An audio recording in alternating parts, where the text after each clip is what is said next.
Hi అండి అందరికీ. ఈరోజైతే నేను లాస్ట్ వీడియోలో చెప్పాను కదండి, పూరీలోకి అయితే చోలే మసాలా కర్రీ చేశానండి. చాలా బాగుందని చెప్పాను కదండి. మా అత్తయ్య గారికి చాలా ఇష్టమైన రెసిపీ అనమాట.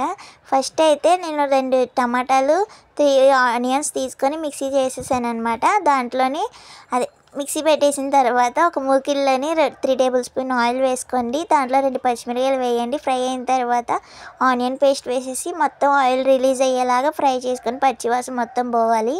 దాంట్లోనే 1/2 టేబుల్ స్పూన్ అల్లం వెల్లుల్లి పేస్ట్, 1 టేబుల్ స్పూన్ కారం, 1/2 టేబుల్ స్పూన్ పసుపు, 1 టేబుల్ స్పూన్ అయితే సాల్ట్ వేసుకోండి.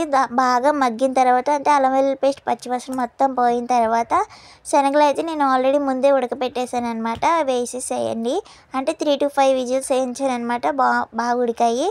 అవి ఉడికిపోయిన తర్వాత దీంట్లో వేసేయండి. కొంచెం నీళ్ళు వేయండి, అంటే బాగా మసాలా పట్టాలి కదండి శనగలకి. చూసారుగా కొంచెమే వాటర్ వేసాను. ఇవి బాగా దగ్గరికి అయ్యేటప్పటికి 1/2 టేబుల్ స్పూన్ అయితే మసాలా వేయండి, గరం మసాలా వేయండి. మీ దగ్గర కొత్తిమీర ఉంటే వేసుకోండి.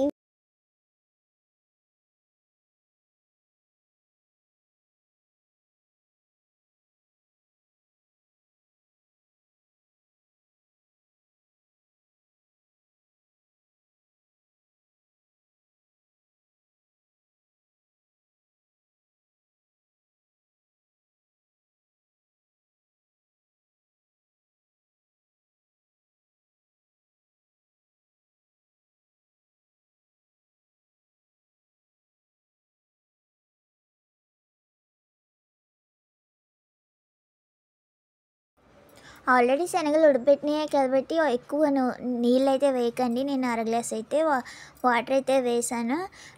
మీడియంలో పెట్టుకొని, మరి సిమ్లో అయితే పెట్టుకోకండి, చప్పగా అయిపోతుంది కర్రీ అనేది. సో అందుకని మీడియంలో పెట్టుకొని దగ్గర పడేదాకా పెట్టుకోండి. మీడియంలోని ఇలా వచ్చినప్పుడు మసాలా వేసుకొని చాలా బాగుంటుంది.